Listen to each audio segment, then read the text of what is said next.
this council meeting. As some of you know, I attend school board meetings.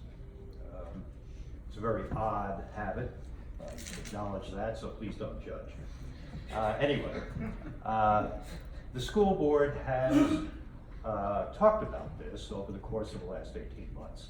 And they, in fact, have even asked for citizen input. What is left unsaid is the fact that, with the exception of the budget meeting, at the average school board meeting, there are more school board members in attendance than there are citizens. So, in effect, they are talking to empty seats. I think this was a top-down decision. The administration wanted it. Certain state agencies, I think, are encouraging it without making it into a mandate. But experts were consulted and committees were appointed, and the school board found themselves in a position where they could shrug their shoulders and say, who are we to disagree with the experts? The problem is they don't represent the experts, they represent us. And I don't think there was really any outreach with regard to the issue. It hasn't been discussed enough around town.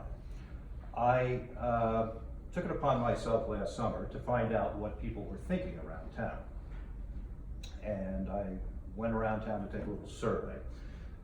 Thoroughly unscientific and didn't follow any kind of statistical protocol. I guess you can file it under anecdotal.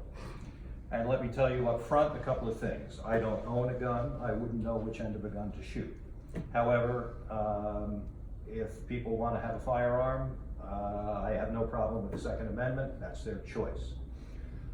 For me, it's a philosophical issue and a matter of proportion and common sense.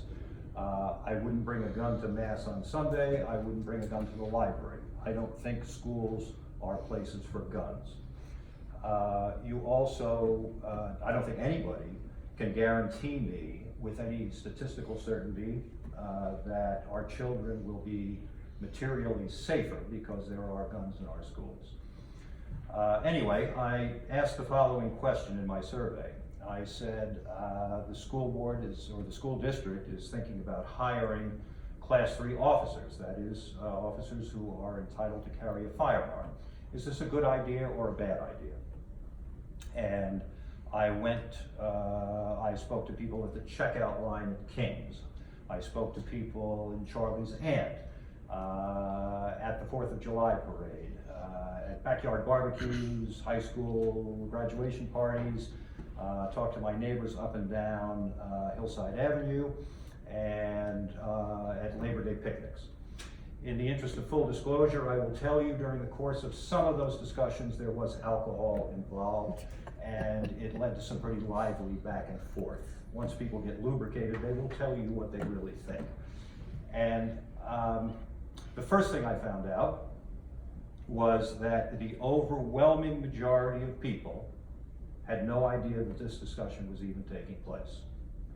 We live in a pretty well-read town.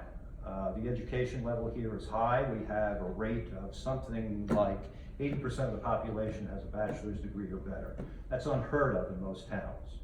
It is really disheartening to think that people are so woefully uninformed on what I think is a pretty important issue. It speaks to the kind of town that we want to live in. I would say that probably 10 to 15% of the people that I talked to were in the camp of do whatever it takes. If you have to put concrete barriers, bulletproof glass, hire people with guns, do whatever it takes to make my kids safe. Another 10 or 15% were on the fence. They weren't ready to render an opinion without more information. And I would say the majority of people that I talked to were really uncomfortable with the idea of guns in schools.